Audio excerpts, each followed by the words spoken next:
At my wife's birthday dinner, the one I planned, booked, and paid for, she raised a glass and thanked her work husband for being her biggest support. Then she handed me a powder blue gift bag. Inside was a black t-shirt that read, "Divorced and free." Laughter rolled down the table. He kissed her cheek. I smiled like a good sport, signed the check for $8,347, and walked out into the night. 5 minutes later, my phone showed 87 missed calls. Here's what no one at that table knew. I wasn't broke. I was done. Done paying for the joke, the image, the lifestyle that kept me small. In the next hour, I'll tell you why that shirt became the most expensive and best gift I ever received, how a hidden account and a single email turned everything, and why the man who left that party didn't lose a marriage. He bought back his freedom, and why the bill was the last thing I signed. I used to tell myself the morning was when love lived. I set the alarm before dawn, measured her favorite protein powder like it was medicine, added the oil. She swore sharpened her mind and packed it with a note I never saw her read. I pressed her shirts until the collars sat crisp as a courtroom verdict. If the blender was loud, I apologized to the neighbors. If she frowned at a wrinkle, I apologized to the wrinkle. I kept a running list in my head so she wouldn't have to hold one in hers. Dry cleaning, tire rotation, her mother's birthday, the florist who only takes calls before 7. By the time she came downstairs, I'd already lived a day. She'd kiss the air near my cheek and say, "You are the best," the way people say thanks to a barista. The climax was the smile I chased. It flickered, landed, died. I convinced myself that flicker meant everything was fine. At work, I was the steady man, quiet, predictable, the human shock absorber. I processed claims, found typos in codes that cost people real money, said no problem when it was one. I ate lunch at my desk because the line downstairs cost 6 minutes I could not spare. My dream lived in the bottom drawer, a sketchbook stained with coffee rings, a half-finished list of gallery shows I would look up someday. I told interns to save for emergencies, then moved my own emergency farther down the road. Coworkers called me dependable like it was a compliment, and I nodded like it was enough. The climax of the day was the walk to the parking garage, where the silence rang in my ears, and I realized I couldn't remember the last time someone asked me what I wanted. I told myself adult life is trade-offs, and I was making the smart trades. The nagging voice said, "At what price?" Control didn't show up like a slammed door. It arrived in gentle suggestions and spreadsheets I did not see. Use your card. Mine's tied to work reimbursements. Put that on your account. It's easier for taxes. We'll settle up later. Later slid like a calendar invite that never fired. When I asked about savings, she smiled, kissed my forehead, and said, "You worry too much. I've got us." When I brought up a weekend trip, she calculated hotel rates against career visibility and declared a charity gala the wiser investment. If I vented, she became a statue, then a judge. That attitude is why you're stuck. I started editing myself before I spoke, pricing every sentence against the cost of her disapproval. The climax came the night I asked for a small transfer to cover groceries. She said, "This again?" and went back to her emails. It was not the money. It was the message. Your needs are an inconvenience. Prices crept up like ivy. Insurance premiums, subscriptions that auto-renewed, a gym I didn't visit because it's our couple membership, dinners labeled networking that tasted like debt. I tracked the numbers the way you track your weight in middle age. A glance, a sigh, a promise to do better. My self-worth shrank in small increments too. I made peace with buying cheaper coffee, stopped looking at jackets that felt good, learned to talk myself out of little joys. I told myself real men don't need much. Real men provide. The climax arrived in a conversation about replacing a worn-out couch. I suggested something durable. She sent a link that cost 3 paychecks. When I said we should wait, she laughed lightly and asked, "Do you always think so small?" Small. The word sat on my tongue like a bitter pill. I swallowed it and nodded. That night I dreamed I was shouting in a glass room no one could hear. I canceled therapy because the copay felt indulgent. I told the receptionist I was busy for a few weeks, then never rebooked. I told myself the Sunday morning art group would still be there next month, and the month after that, and the year after that. Paint dried in tubes, brushes stiffened, duties expanded to fill every open space like water finding the lowest level. When friends asked about the studio I used to rent by the hour, I said, I'm focused on family right now. They smiled like I'd chosen virtue. The climax was packing up my easel and leaning it behind the boxes in the garage. I felt like I was tucking away a child I did not have time to raise.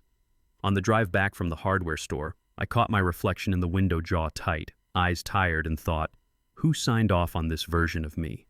The answer, if I was honest, was also me. Humiliation did not roar, it beeped. The card reader made that special sound neither approved nor denied, the one that means insufficient. The teenage cashier tried again while two women behind me whispered like radios on low. I said I grabbed the wrong card and left the salad on the counter. I broke open the crackers I kept for emergencies and told myself hunger sharpens focus. I told no one about pawning my grandmother's ring to cover a bill she forgot to pay. I told myself I was protecting our image, which somehow meant protecting hers. The climax was a message from her during one of those lunches. Client dinner tonight, don't wait up. No question mark, no please. I typed, could you transfer a little for groceries? And stared at the 3 gray dots that blinked until they vanished. We'll figure it out this weekend, she wrote. I realized weekends had become a storage unit for problems we never opened. I became fluent in her excuses. She's under pressure. This is how high achievers talk. If I support her now, we'll both benefit later. Later, it was a nice place to live. I decorated it with the raises she'd share, the vacations we'd take, the dinner where she'd finally thank me without a microphone. I narrated our life like a PR person. She's ambitious, I'm stable, we balance each other. When her jokes cut a little too close, I told myself I was hypersensitive. When she skipped family events, I said she was focused. When she didn't notice me losing weight from skipped meals, I said she trusted me to manage. The climax came after a long day when I repeated, "It's just temporary," out loud in the car. Hearing it in my own voice made it sound like a line I'd sell to someone else. I sat in the driveway, keys in my hand, and wondered who exactly I was trying to convince. My sister asked me to help pick a tie for her fiancé. We spent 20 minutes laughing about shades of blue that looked identical to anyone without a color wheel. He surprised her with the dress she wanted, and she cried the good kind of tears, the kind that say, "I'm seen." They argued softly about music and ended in a hug. There was no scoreboard, no ledger to balance. Love looked easy because both of them were carrying it. I told myself every couple has a highlight reel. Still, the contrast was loud. When my sister asked if I was okay, I said I was tired. She held my gaze longer than I liked and told me I deserved someone who chose me every day, not just on holidays. The climax came when she asked about our grandmother's ring for old time's sake. I said it was getting resized. The lie tasted metallic. I swallowed and changed the subject to appetizers. The pawn shop smelled like dust and decisions. The man behind the glass inspected the ring like it had secrets to confess. It had plenty. Anniversaries, hand-me-down stories, a woman who crossed an ocean with it tucked into a hem. He quoted a number that felt like an insult and a rescue. I signed the slip and told myself it was temporary, that I'd buy it back with interest. On the way to pay her overdue insurance, I thought about the irony, protecting her with the last thing that protected me from forgetting who I came from. I didn't tell her. I told myself silence was compassionate. The climax arrived later, when she mentioned her premium had stayed active and said, "See, everything works out." I nodded and smiled and kept my mouth shut. That night I dreamed of my grandmother at the kitchen table, rolling dough and humming, asking me why I traded memory for a bill. There is a particular cruelty to spreadsheets. They don't care about your intentions. When my brother-in-law helped me pull the numbers, the columns formed a mirror I couldn't look away from.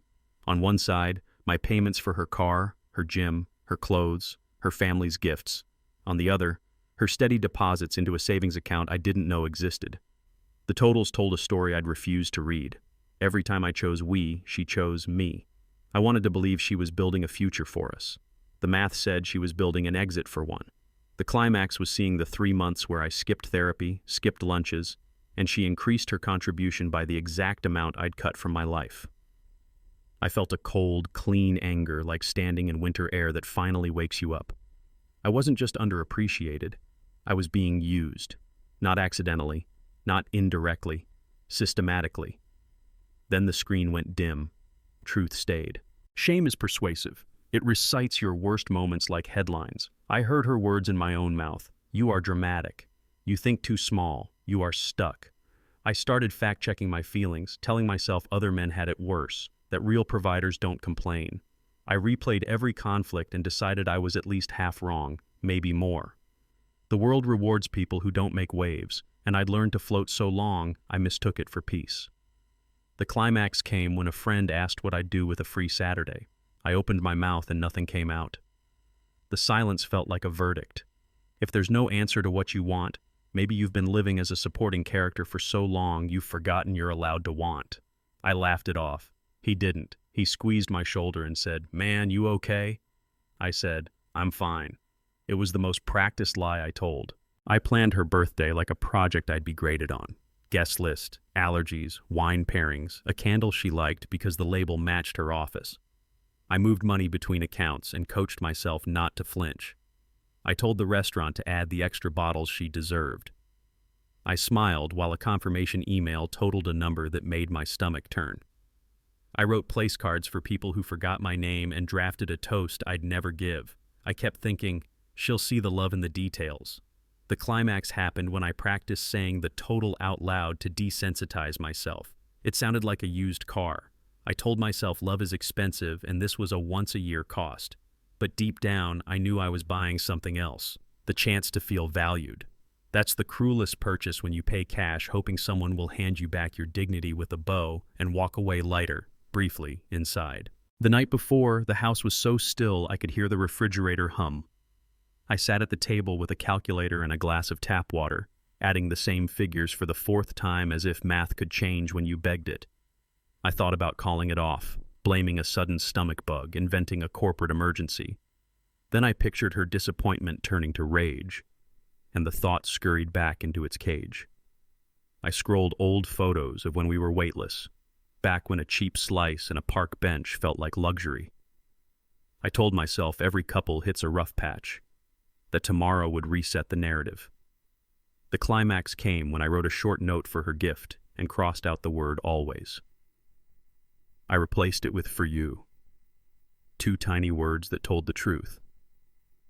My love stopped being ours a long time ago. I just hadn't admitted it yet. Morning arrived like a deadline. I ironed the shirt that never quite fit right anymore and shaved carefully so the photos wouldn't betray the tired. I rehearsed a smile that said I was proud to be there. I checked the reservation one last time and told myself, out loud, tomorrow she'll finally appreciate me.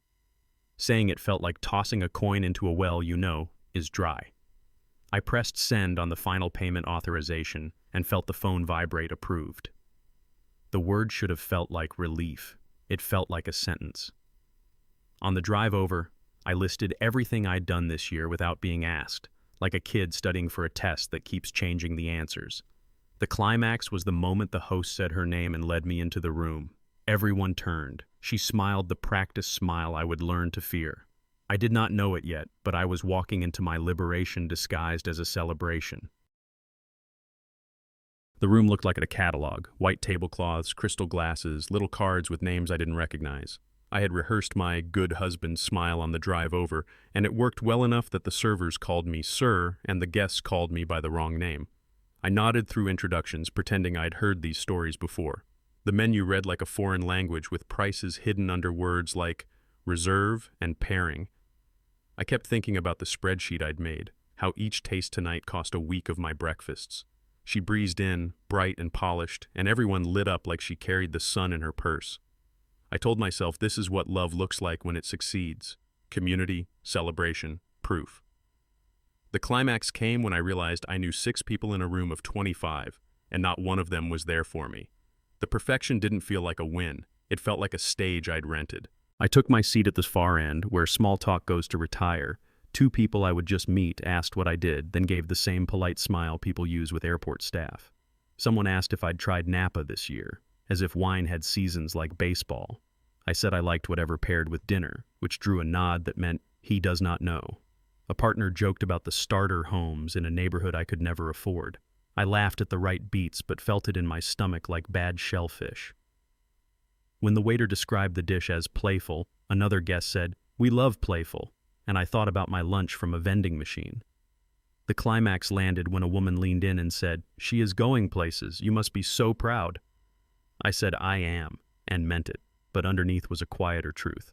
I wasn't invited to wherever places were. Midway through the courses, I watched her tap her glass. The room hushed with the obedience that follows status. I steadied myself, smoothing a napkin I didn't need, ready to hear our story told back to me with a bow on top of how I planned the night, covered the details, kept the trains on time. I rehearsed the feeling of being seen, like warming your hands in front of a fireplace. I even had a line ready if she forgot to mention the cost. "It's my joy," I'd say, and I would have meant it. She smiled the smile I used to chase, and for a second, I believed the night might end the way I'd imagined. The climax of my hope was simple. I looked at her and thought, "Say my name." Such a small ask, such a normal task, and it turned out to be the one thing this room couldn't hold.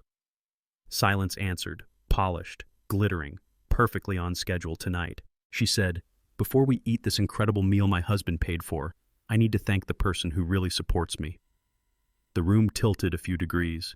She turned to the right, not left. "Daniel, my work husband, the one who understands me." Applause snapped like a flag in wind. He stood, actually stood, as if we'd rehearsed this and he'd been cast as lead. People cheered. He gave a little bow you learn at fancy schools.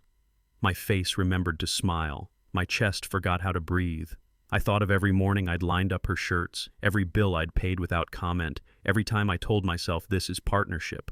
The climax wasn't her words. It was how she looked at him, eyes bright, shoulders soft, the same look she hadn't given me in a year. In that moment, work husband stopped sounding like a joke. It sounded like a confession, and the room politely agreed. I finally believed her. She lifted a powder blue bag like it held a miracle, and for my actual husband something special. I reached in, expecting cufflinks or a note. My hand found cotton. I unfolded a black t-shirt that read, in clean white letters, "Divorced and free." Laughter rolled down the table like a wave I could not outswim. Someone said savage. Someone else said iconic. Phones came out. A flash popped. I folded the shirt the way I fold laundry when I'm trying to be gentle. I set it next to my plate and waited for the punchline that would rescue me from the first one. The climax was not the shirt. It was the silence inside my head, the quiet that happens when a house loses power and you hear things the noise used to cover. I had paid thousands for this moment. I had built it brick by brick, and now it stood in front of me, perfect and empty. People laughed because that's what crowds do when the strongest person in the room tells them it is funny. I wished for anger, for a scene, for something to grab onto. Instead, I turned to stone. I counted the stitches on my napkin to keep my hands steady. I thought about the teenager who bagged my groceries last month and called me sir, like it meant I mattered. I wanted to disappear without leaving the chair. The sound of their laughter was less a noise and more a verdict. He can take it. He will pay, and he will take it. The climax was a tiny decision no one saw. I reached for my water, took a slow sip, and decided I was done performing someone else's joke. The room was loud. Inside, it was quiet enough to hear a new thought form, a thought that didn't ask permission. I set the glass down and knew the next move was mine. I excused myself and found the person with the leather folder and the practiced smile. "Can you settle the bill now?" I asked. She glanced at the table, then at me, and nodded with the respect people give to the one holding the check.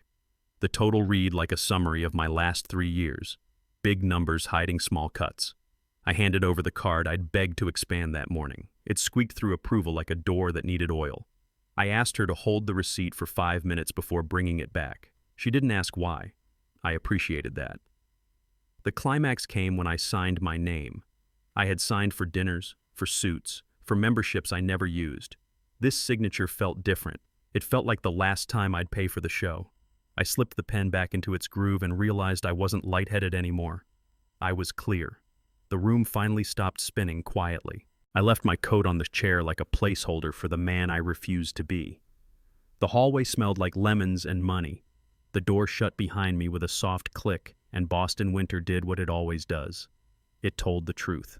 Cold doesn't negotiate. It doesn't pretend. It bites. And in that bite, I felt awake. I didn't look back through the glass. I didn't need to see their faces to know what they'd be doing making up a story where I was the punchline and the problem. The climax was one breath, white in the air, that felt like the first honest thing I had taken in months. I could hear the muffled echo of laughter through the wall, and for once I didn't translate it into something kinder. I put my hands in my pockets and walked, not fast, not dramatic, just forward. The street opened ahead, clean, indifferent, and finally, exactly wide enough for only me. By the time I reached the car, my phone was vibrating like a trapped insect. Her name, over and over, then unknown numbers, then family members who had not texted in months, suddenly became very concerned about optics. I let it ring. The screen said 17 missed calls, then 43, then 87. I stared at the numbers the way you stare at a receipt after a bad purchase, knowing you can't return it. I turned the key and pulled away from the curb. The radio filled the car with a song I used to like, and I turned it off mid-chorus. The climax happened at the first red light. I looked in the rearview mirror and did not recognize the expression on my face. It was not rage, it was not grief. It was a relief with nowhere to land yet. The light changed. I drove toward the only place that still felt like a landing strip, my sister's porch. She opened the door before I knocked, like she'd been standing on the other side counting breaths. One look and she knew. I set the keys in the dish we used to keep spare change in as kids. We sat on the kitchen floor because chairs felt too formal for a moment like this. She poured wine into coffee mugs because we weren't celebrating. I tried to tell the story, but it came out in fragments. Shirt, laughter, Bill, winter. She didn't interrupt. She handed me a napkin and let me be quiet. The climax wasn't the tears. It was the breath after, the one that didn't catch, the one that made space for anger and clarity to stand next to each other. She asked one question. Do you want to fix this or end this? I said, I want it to stop. She nodded like that was an answer she could work with, then reached for a calendar in silence. We put the phone on speaker so I wouldn't have to hold it like a live wire. Her voice came sharp, then sweet, then sharp again, the familiar rhythm of someone tuning you to their station. It was a joke, she said. Everyone knew. I didn't, I said. You're being dramatic, she replied, as if labeling my reaction changed the cause. She offered to explain later, to smooth things over with her colleagues, to craft a statement that made me look like the reasonable one. I listened and realized every sentence assumed I'd return to the scene and repair the narrative. The climax came when my sister cut in and said, He's not your PR team, he's your husband. The silence on the line wasn't empty. It was full of the things she didn't want to admit. She hung up with a huff and a promise that sounded like a threat. We'll talk tomorrow. I decided tomorrow wasn't hers to schedule. Her fiancé is a numbers guy, the kind of person who sees patterns in bank statements the way musicians hear chords. He opened a laptop, pulled 3 years of transactions, and started highlighting. Yellow for car payments, pink for clothes, green for restaurants, blue for family gifts that weren't mine. I watched my generosity turn into a bar graph climbing the wrong direction. He showed me fees I hadn't noticed, memberships I didn't use, small subscriptions that added up to real money. The climax was the side-by-side comparison he built, what left my accounts and what entered hers. It looked like two people living different lives under the same roof. He didn't judge. He just tapped the screen and said, This is a story. The question is whether you keep co-signing it. I felt both smaller and stronger. Smaller because the truth was plain. Stronger because now I could see it, name it, and finally decide what to do next. It hit me in layers. First, the obvious. My money had carried her car, her gym, her wardrobe, her dinners, even her family's celebrations. Then the heavier part. While I covered her now, she invested in her later. I had believed in our future. She'd been hedging hers. I remembered the times I'd skipped lunch, the therapy I canceled, the hobbies I shelved. I remembered calling myself practical while she called herself ambitious.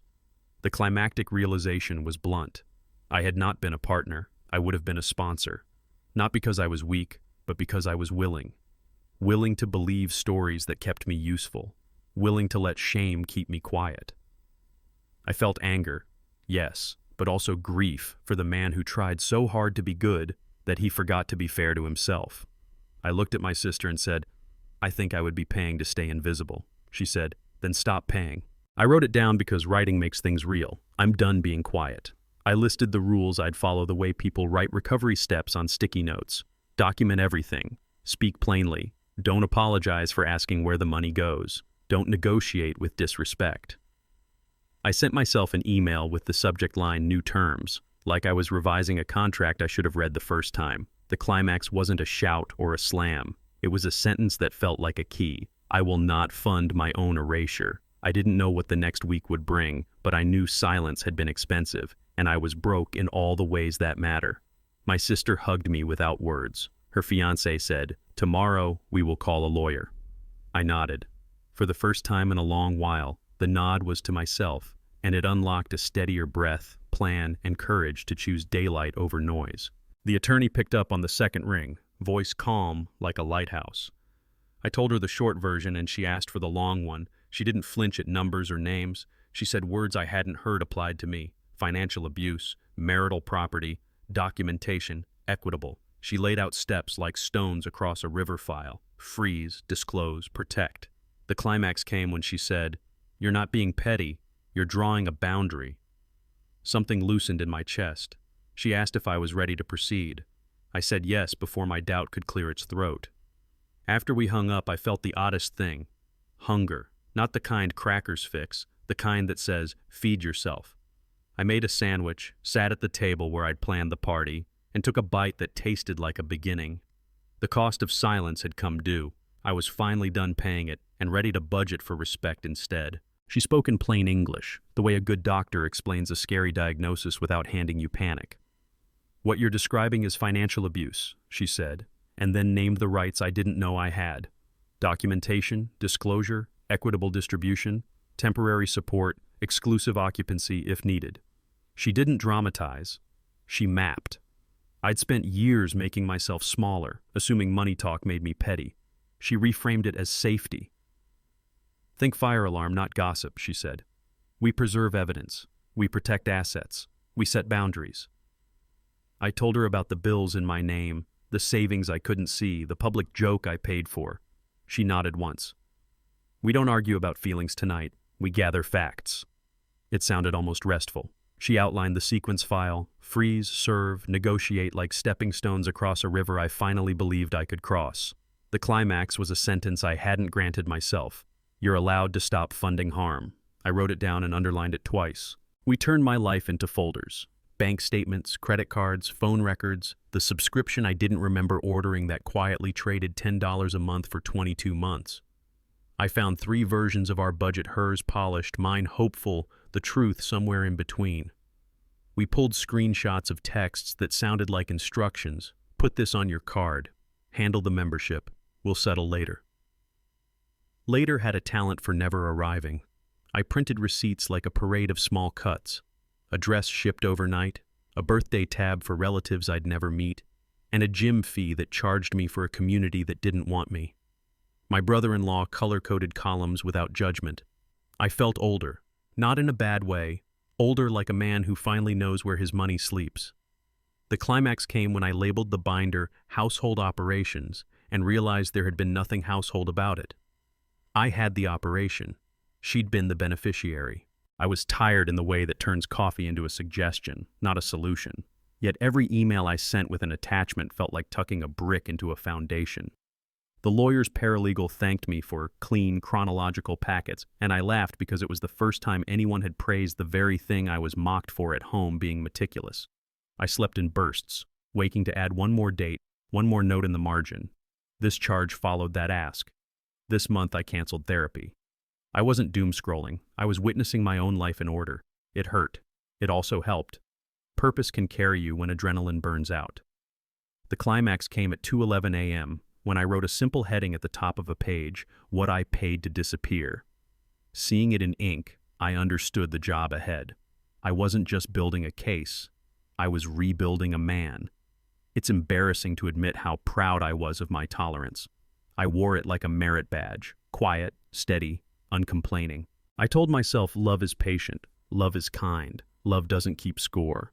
I didn't notice I was the only one playing by those rules. Sitting there with the calculator, I saw my patience as a line item. my kindness as an auto draft, my silence as a subsidy. I had confused generosity with surrender. I had called my own disappearing act supportive. The climax was a sentence that arrived whole, as if it had been waiting in the next room for me to open the door. I thought I was protecting love. I was financing oppression. Not the cinematic kind, the ordinary kind that shows up in emails and reminders and jokes you're expected to applaud. I let the sentence sit, then underlined financing. Money had been the language she respected. Fine, I could speak it now. The first clue was a transfer name I didn't recognize, a bank we didn't use. The second was the regularity, same day each month, neat as ticks on a metronome. We requested records and waited the way people wait for medical results, making small talk we didn't feel. The PDF arrived with cold politeness. I scrolled and stopped. There it was.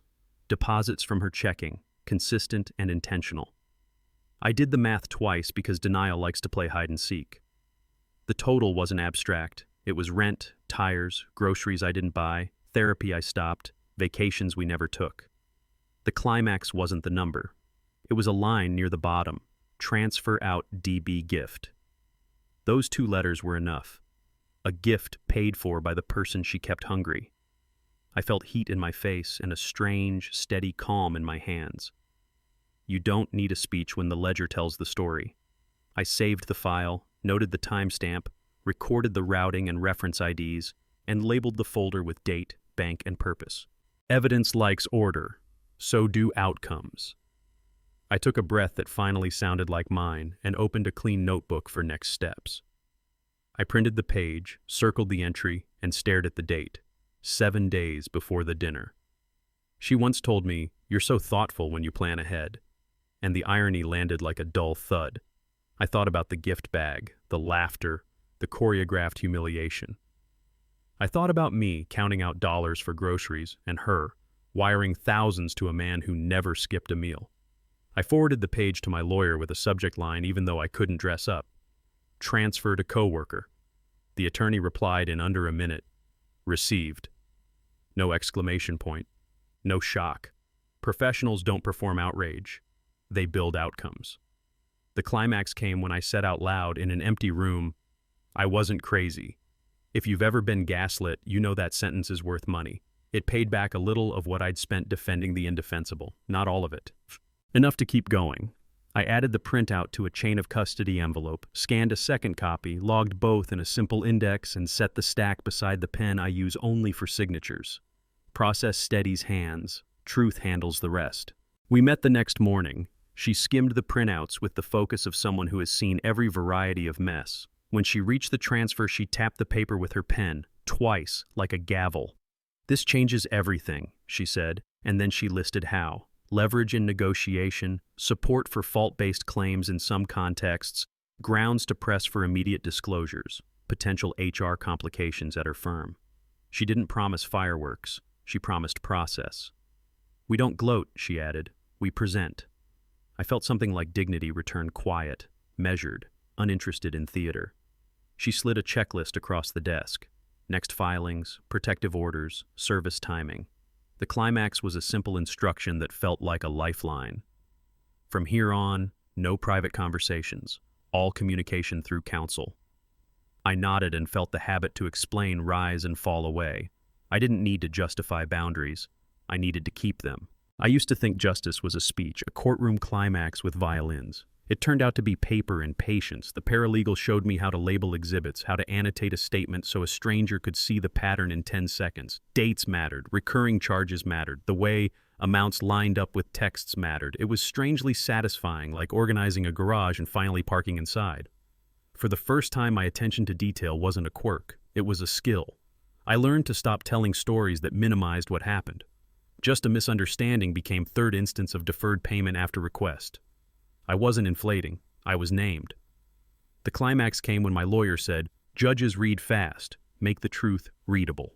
I looked at the binder I'd built and realized it wasn't a scrapbook of shame anymore. It was a map out. Justice here wasn't a thunderclap. It was a ledger that finally added up. The messages started small. I was there. I'm sorry. Then a longer one from someone who'd watched the toast and felt their stomach drop.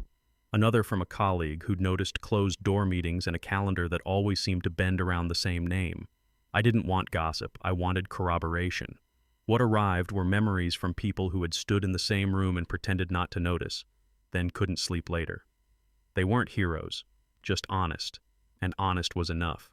One wrote, "I should have spoken up at dinner. I didn't. I am now." The climax was a note from a junior employee. She told me once that loyalty is just good PR. I thought it was a joke. I read it twice. Loyalty had been my currency. She'd treated it like branding. I forwarded the messages to my lawyer, not to punish, but to paint the full picture. Silence wasn't protecting anyone anymore. I couldn't sleep, so I wrote. Not an expose, a reckoning. I titled it "The Real Cost of Love" and told the truth the way I wish someone had told it to me. Gently, directly, with numbers. I described the salad I couldn't afford, the ring I pawned, the t-shirt that felt like a verdict. I didn't use her name. I didn't need to. The point wasn't her. It was the pattern of how easy it is to call erasure support. How many of us learned to buy peace until the receipt got too long? I pressed publish and expected a handful of comments from friends. The climax happened an hour later when a man in his 60s wrote, "I stayed 20 years longer than I should have. Thanks for giving me language." That sentence did more for me than applause. It meant the story didn't end at my front door. It had someplace useful places to go. By noon, the post had become its own weather system. My email was filled with stories that sounded like cousins of mine with different details, same math. A woman wrote about funding a husband's business while he drained her inheritance. A man wrote about signing for a car he never drove. A grandmother wrote about decades of "I'll pay you back" that never arrived. There were statistics, too, from people who live in this data every day. But what landed were sentences like, "I thought being tired was normal, and I finally checked our statements." The climax arrived when a local counselor asked to share my post with her support group, and a financial advisor offered a checklist for readers who recognized themselves. It felt like a choir warming up, no solos, just voices finding each other. I didn't feel famous. I felt useful. That was new. That was enough. News travels in offices the way coffee does fast and everywhere. I didn't send the post to her employer, but someone did.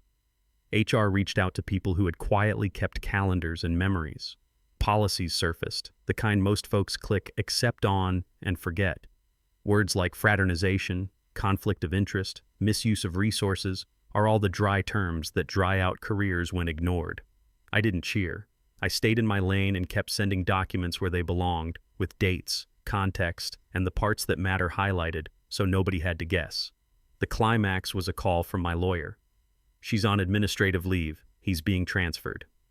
I didn't feel vindicated exactly. I felt finished with pretending outcomes don't follow choices. We live with the bills we generate. That principle doesn't stop at restaurants or inboxes. I made tea and sat quietly. It tasted different now, less like emptiness, more like space. I answered 2 practical texts, archived 3 noisy ones, and let the day breathe. Consequences had shape. So did the quiet that followed it, structured, earned, and finally mine to keep. People kept asking if I felt triumphant. Victory sounded too loud for how my heart worked. Relief fit better. Relief that I wasn't crazy. Relief that the numbers told the story no apology could rewrite. Relief that I could walk into a room without rehearsing my smile or trimming my sentences to protect someone else's comfort. I watched other people online turn my story into a morality play. I didn't mind, but for me it was simpler. I had stopped paying for my own disappearance. The climax came when I realized I didn't want an apology as currency anymore. It wouldn't refund anything I'd spent. I wanted boundaries, agreements, signatures, and quiet. I wanted a life where no didn't need a footnote and enough didn't require a speech. Revenge is loud and hungry. Relief eats once and goes to bed. That night I slept the kind of sleep you can't manufacture with melatonin, a sleep you earn by telling the truth. I woke before the alarm, brewed coffee, and felt the room answer back with ordinary light. She cycled through familiar stations, tears, anger, nostalgia, logic, like someone flipping presets in the car. It was a joke. Then, "You know how stressful my job is." Then, "We can fix this." Then, "You're ruining everything." Each sentence assumed I'd resume my role. Handle, shield, soften. I listened without interrupting, which is different from agreeing. When I mentioned the transfer, she called it a gift among friends. When I said the word abuse, she called me dramatic. When I said boundaries, she called me selfish. The climax came when she asked me to consider her reputation. I thought of the teenager bagging groceries, of my grandmother's ring, of the receipt I signed while people laughed. I said. I'm considering it by refusing to protect it from the truth. She stared like she didn't recognize the man in front of her. That made two of us, in a better way than before. I handed her a simple sheet: future communication through counsel, no shared accounts, no new charges in my name, no appearance commitments on her behalf, no theatrics, just terms. She skimmed, scoffed, and asked who I thought I was. A man paying his own bills, I said. It wasn't clever, it was accurate. I canceled auto payments that had hummed quietly for years.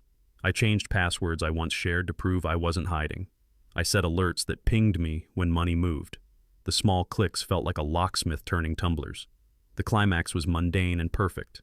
I removed my card from an online profile labeled primary. A window popped up. Are you sure? I smiled at the screen's fake concern and clicked yes. That's closure for grown-ups most days, not fireworks. Just a series of decisions you don't apologize for. I made dinner, ate it warm, and didn't check my phone once. The call came in the middle of an ordinary morning, the kind where coffee tastes like a reset. My attorney spoke first, measured as always. HR concluded. She's suspended. He's being transferred. I didn't whoop or pump a fist. I just exhaled in a way my lungs hadn't allowed for months. Consequences had finally caught up with choices, and I didn't have to narrate or defend it. Older friends tell me life is mostly paperwork and timing. This felt like both, stamped and dated. I thought about men I know who've swallowed disrespect because rocking the boat threatened the mortgage. I thought about how many times I'd kept quiet to keep peace that never arrived. How many emails I softened so somebody else could stay comfortable. The climax wasn't their punishment. It was the space that opened in me when I realized I didn't owe anyone a cover story. Not today, not again.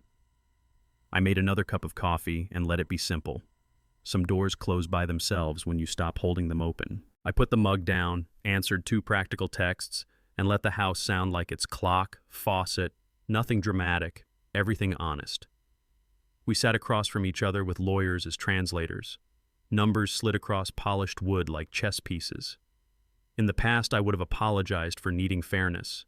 Now I asked clear questions and waited for clear answers. My attorney laid out the math we'd built, what I paid, what she hid, what the law allows, what dignity requires. There were offers, then pauses, then the slow gravity of reality, pulling both sides to center, away from speeches and toward arithmetic. I didn't want a trophy. I wanted balance I could live with in daylight. The older men in my life taught me that a good deal is one you can sleep with. The second best is the one you can explain to your son. The climax came when her side finally shifted from performance to math. Hidden savings split, debts off my back, temporary support acknowledged as restitution, not charity. Timelines that respect calendars instead of moods. I didn't gloat. I initiated margins, signed where tabs asked, and for the first time in years, I recognized the man authorizing the terms. He was not begging, he was negotiating, steady voice, steady hand, steady floor beneath both feet. There's a feeling you get when your pen meets paper and you know the page is heavier than it looks. I'd felt it buying cars, signing leases, approving bills that weren't mine. This time the weight was cut in my favor. Each signature felt like I was stitching myself back together. I thought about older relatives who saved receipts in shoeboxes and kept wills in kitchen drawers. They understood something simple, put it in writing. The final page waited, blank line like a runway. I breathed, signed, and watched the ink dry into a boundary. The clerk slid copies across the table. No balloons, no confetti, just quiet that sounded like possibility. The climax wasn't the stamp or the handshake. It was the moment my name looked right again, not attached to someone else's performance, not underwriting a story I didn't believe, a name that could stand alone and not wobble. Silence used to scare me because it amplified every doubt. Now it felt like a room with good light. Mornings got wider. I made breakfast without mental math. I washed a single mug and didn't apologize for crumbs. No one asked about deliveries, calendars, optics. I called my mother without timing it between someone else's obligations. Evenings weren't performance reviews. I read the mail in one sitting and found no surprises. Middle-aged friends will tell you peace is mostly the absence of certain kinds of noise. The climax came in a small moment. I laughed out loud at a dumb rerun and didn't brace for a comment about lowbrow taste. It landed like a promise. Quiet didn't mean empty. It meant space for me to hear myself. I slept through the night not because melatonin finally worked, but because no one was drafting new invoices for my attention. The blog post I wrote in the dark kept finding people in daylight. My inbox turned into a porch where strangers left casseroles of kindness and stories I recognized too well. A literary agent called, voice warm and direct. "You have a clear message, let's build it right." She didn't talk about fame, she talked about readers. We shaped a proposal that respected ordinary men and women who funded someone else's comfort for years. She made me cut jargon and add clarity, simple chapters, checklists, and a few honest laughs because heavy truth needs breathable air. The climax wasn't the contract offer, though, that felt like oxygen. It was realizing the story that once embarrassed me now had a job, to help someone check their statements, set a boundary, or say no without apology. I signed with a pen that used to sign away my time. This time, it signed towards something. My mother drove up with a cooler of leftovers and a look that said she'd been waiting years to talk. Over tea, she told me how she put her own dreams in storage to fuel my father's. Extra shifts, canceled plans, respectable silence. She wasn't bitter, she was clear. "I thought sacrifice was love," she said. "Turns out sacrifice without limits is erasure." She showed me photos from recent years Paris with friends, pottery classes, laughter lines she earned herself. Older viewers will understand. There's a window where you finally stop auditioning for a role that never fit. The climax came when she said, "Don't wait for permission to live how you can live now." It wasn't a slogan. It was a directive from someone who'd paid tuition at the school I barely escaped. We hugged, and the embrace felt like a baton pass in a relay I planned to finish. I told the story into a microphone, the way you tell a friend something hard after the kids are asleep. The host asked kind questions and let silence do its work. I kept the language simple: money, respect, boundaries, receipts. In my head, I pictured a man in his 50s listening in a truck, or a woman at her kitchen table with a stack of bills and a knot in her stomach. I offered what I wished someone had given me: practical steps that don't require a personality transplant. The climax arrived when the host said, "Plenty of people feel ashamed. You sound unashamed." I realized I was. Shame belongs to secrecy. I had documentation, a plan, and a voice that didn't wobble. After we wrapped, I sat in the car and cried a clean cry, the kind that washes, not floods. Then I called my agent and asked for another chapter on recovery. My inbox became a listening room. A retired firefighter wrote about funding a partner's startups that never started. A nurse described logging double shifts while someone else collected the praise. A grandfather said he sold tools he loved to keep a peace that never arrived. They didn't want pity. They wanted language, a checklist, a shove. I answered as many as I could, short notes pointing to resources, a reminder to document, and a line I repeated because it saved me. "You're not petty for asking where the money goes." The climax came when a man my age wrote, "I printed your post and circled the sentences that felt like me. I showed them to my therapist." I pinned that message above my desk. If a story can be a flashlight, mine was now charged and aimed. I kept writing, not to stay angry, but to stay useful. Guilt tried to bargain with me at odd hours. Was I too harsh? Did I overreact? Then I'd read my own notes, transfers, declines, the shirt, the silence. I wasn't pulling a rug out, I was stepping off one that covered a trapdoor. A counselor friend said, "You didn't break her life, you just stopped underwriting the show." That sentence fit like a good jacket. Middle age teaches you to live with paradox. You can wish someone well while refusing to carry their choices. The climax was choosing a simple blessing I could mean. May she figure herself out without me footing the bill. Acceptance didn't taste sweet or bitter. It tasted like room temperature water, ordinary, necessary, easy to swallow. I stopped drafting speeches in my head. I focused on my side of the street. Pay what's mine, protect what's mine, and say no when no is the honest answer. She knocked like a memory. The conversation followed familiar routes: regret, explanation, nostalgia. I kept my voice even and my answers short. I didn't weaponize her worst moments, and I didn't minimize my own. She said the coworker left, the office turned cold, the ladder she'd been climbing felt rickety. I believed parts of it and left the rest. The older version of me would have offered solutions, calls, plans, money. The newer version knew that help without boundaries is a down payment on more pain. The climax came when she asked, "Can we start over?" I said, "I already did." Not cruel. True. I wished her luck, meant it, and closed the chapter with a kind of grace I didn't know I had. Walking away didn't feel like abandonment. It felt like alignment, my feet finally pointing the same direction as my life.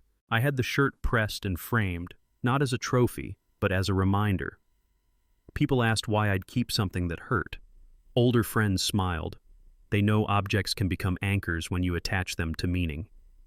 I put a small brass plate under the glass, the gift that gave me back my life.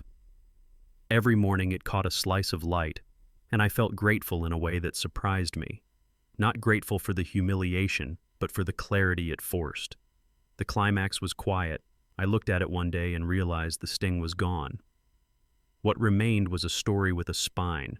When interviews rolled around, I pointed to it and said, "She meant it as a punchline. I turned it into punctuation. Period. New sentence. You get to choose what marks the end and what starts the next paragraph." The bookstore smelled like paper and hope. I recognized faces from emails and messages, people who had printed bank statements, confronted partners, opened new accounts, made quiet moves. I read a chapter about small humiliations, the kind older adults nod at because they've survived 1,000.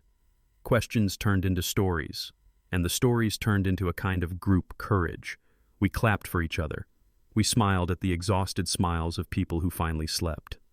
The climax wasn't the sales tally or the selfies. It was an older man gripping my hand saying, "I didn't know men could say this out loud." I told him we can, we should, and we will, one receipt, one boundary, one conversation at a time. Driving home, I felt something I hadn't felt since I was young and drawing at dawn. Possibility that belongs to me. At my sister's wedding, love looked like two people double-checking the playlist and each other's feelings with equal care. Their vows were plain English promise, patience, practice. During the toast, I talked about investment that compounds. Attention, kindness, shared burdens. No one was the latter, both were the climb. Older relatives dabbed their eyes, not from spectacle but from recognition. We know a good thing when we see it held with both hands. The climax for me was simple. I wore a tie I bought with cash I didn't apologize for spending. When the music started, I danced without calculating tomorrow's fallout. The night ended with hugs, leftovers wrapped in foil, and a feeling I want more than any applause, contentment that doesn't invoice you in the morning. Life got ordinary in the best way. I painted again in the quiet hours before sunrise, not to sell, just to see what color does on paper. I kept a budget that told the truth and didn't sting. I called friends I'd sidelined and listened to their news without glancing at a clock. I traveled small day trips, good coffee, long walks. The shirt on the wall watched me live a life it accidentally made possible. The climax is ongoing. Every time I choose myself without asking permission, I feel the click of a lock I didn't know I could open. Independence isn't loud. It's a series of normal days where you recognize your reflection and like the way he stands. New beginnings aren't fireworks either. They're a calendar filled with things you chose on purpose, on budget, on time. The dinner that ended my marriage brought me back to my life. I paid $8,247 for a punchline, walked into the cold, and found a door I should have opened years ago. The shirt that read, "Divorced and Free," used to burn. Now it's a receipt for clarity and closure. Here's the truth I needed someone to say out loud. Financial abuse equals emotional abuse. When your wallet is controlled, your voice is too. Silence has a cost, and I had been auto-paying it with my self-respect and sleep. I stopped funding the show, and the show closed. It was oxygen choice, boundaries, days that feel like mine. If you're thinking, maybe it's just me, it isn't. Start with one step. Document, ask, say no, then take the next. My ending became a beginning the moment I priced my peace higher than her comfort. If you've ever paid the price for someone else's comfort, subscribe, share, and start your own story of freedom.